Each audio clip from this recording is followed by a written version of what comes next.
विद्यार्थी मित्रों तमाરું ખૂબ ખૂબ સ્વાગત છે મારી આ ચેનલ સ્ટડી વિથ નેન્સીમાં। જો હજી સુધી તમે મારી આ ચેનલને સબસ્ક્રાઇબ ના કરી હોય તો જલ્દીથી સબસ્ક્રાઇબ કરજો। આજે આપણે પ્રકરણ નંબર 3 ચતુષ્કોણની સમજ સ્વાધ્યાય 3.4 નો પ્રશ્ન નંબર 6 જોઈશું। તો જુઓ અહીં પ્રશ્ન નંબર 6 આપેલો છે કે કાટકોણ ત્રિકોણ ABC માં કાટકોણની સામેની બાજુનું मध्य बिंदु O छे। शिरोबिंदु A, B અને C થી બિંદુ O કેવી રીતે સમાન અંતરે આવે છે તે સમજાવો। અહીં તૂટક રેખાઓ તમારી સહાયતા માટે દોરેલી છે કે આ જુઓ આપણને તમે રકમ વાંચશો તેમાં શું છે કાટકોણ ત્રિકોણ। આ તમને ચોરસ દેખાશે પણ આપણે ચોરસ નહીં, આજે આ ત્રિકોણ છે, ત્રિકોણ ABC, આ ત્રિકોણ છે ત્રિકોણ ABC। આ તો આપણને દાખલો સમજાય એના માટે કેવી રીતે આપણે આ નો જવાબ લખવાનો છે તેના માટે આ દોરેલી છે તૂટક રેખા।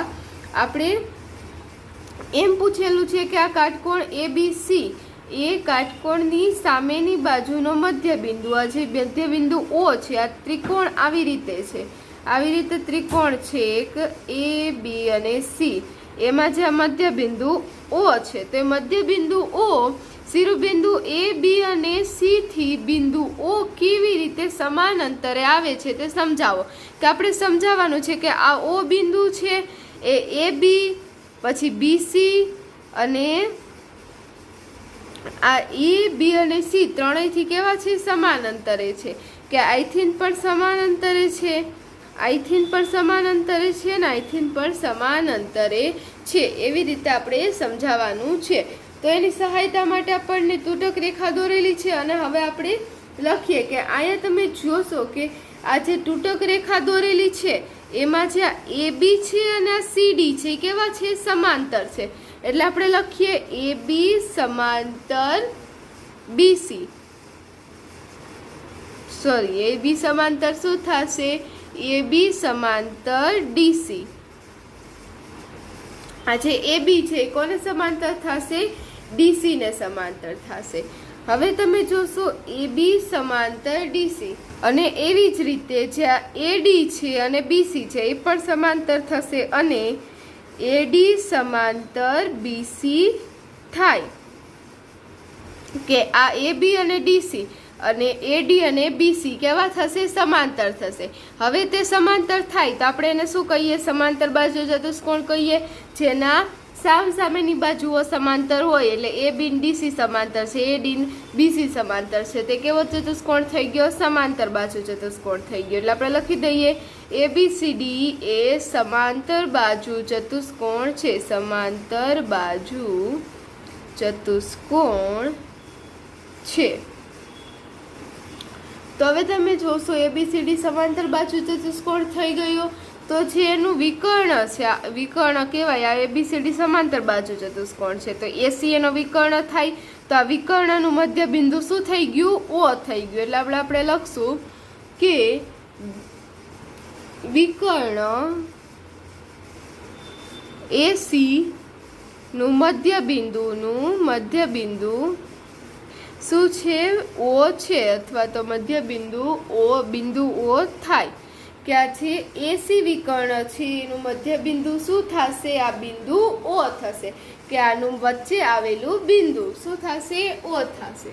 હવે આગળ જોઈએ તો હવે તમે જોશો કે આપણે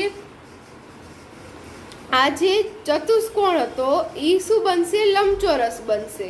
લંબચોરસ કેમ બનશે કેમ કે આપણે આગળ જ જોયું કે કેવો છે સમાંતર બાજુ ચતુષ્કોણ છે, સમાંતર બાજુ ચતુષ્કોણ છે અને તેની સાથે સાથે એનું માપ કેટલું છે, ખૂણાનું માપ 90°। અહીંયા કીધું છે કાટકોણ B કેવો છે કાટખૂણો છે ABC માં, તો કાટખૂણો થાય તો આ પણ કાટખૂણો થાય, તો શું થાય છે ચારેય ખૂણા છે તે ચારેય ખૂણા કાટખૂણા થાય અને ચારેય ખૂણા કાટખૂણા થાય તો એવો શું હોય સમાંતર બાજુ ચતુષ્કોણમાં ખૂણા કાટખૂણા હોય 90°ના, તો એને આપણે શું કહીએ લંબચોરસ। એટલે આ શું થશે લંબચોરસ થશે। એટલે આપણે લખીએ અહીં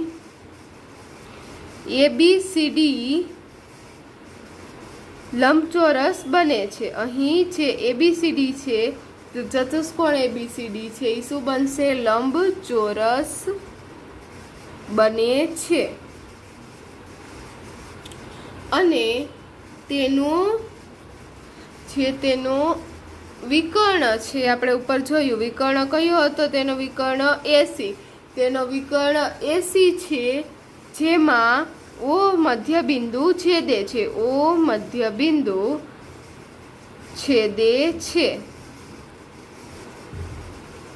આથી જે આપણે કહી શકાય કે આપણને જે ત્રિકોણ આપેલો હતો, ત્રિકોણ ABCD અથવા તો ત્રિકોણ ABC આપેલો હતો, તેના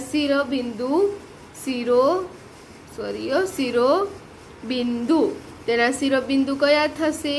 A, B અને C. કે આ જે ત્રિકોણ છે, આ ત્રિકોણના શિરોબિંદુ કયા થાય? બિંદુ A, બિંદુ B અને બિંદુ C. એટલે ત્રિકોણના શિરોબિંદુ A, B અને C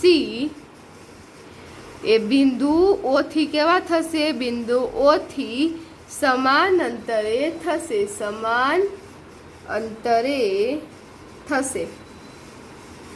કે આ તમે ચતુષ્કોણ જો આપણે એમ જ કીધેલું છે કે સાબિત કરવાનું છે કે આ જે A, B અને C છે, આ ત્રિકોણ આપેલો હતો ABC, એમાં આપણે સાબિત કરવાનું હતું કે A, B અને C ત્રણેય ક્યાં છે? O બિંદુથી સમાન અંતરે છે. ત્યારે તમે જોશો કે AB સમાંતર DC અને AD સમાંતર BC છે, એટલે શું થશે? આ સમાંતર થાય એટલે આ લંબચોરસ થશે અને લંબચોરસનું જે આયા છેદે એટલે આ શું થશે? O મધ્ય બિંદુ થશે. મધ્ય બિંદુ થાય એટલે આ અને આ બંને કેવા થઈ? સરખા થાય અને તેમજ આ અને આ પણ સમાન થશે. એટલે આનું અંતર ને આનું અંતર, આ ત્રણેયનું અંતર કેટલું થશે? સરખું થશે. આપણે એ જ લખવાનું છે. તો આ જુઓ, આપણા છઠ્ઠા દાખલાનો જવાબ આવ્યો. અહીં આપણો પ્રશ્ન નંબર 6 એ પૂર્ણ થાય છે. જો તમને વિડીયો પસંદ આવ્યો હોય તો લાઈક, શેર, સબસ્ક્રાઈબ કરજો. જો હજી સુધી તમે મારી આ ચેનલને સબસ્ક્રાઈબ ના કરી હોય તો જલ્દીથી સબસ્ક્રાઈબ કરજો, જેથી તમને મારા બધા જ વિડીયો સૌથી પહેલાં મળી રહે. Thanks for watching.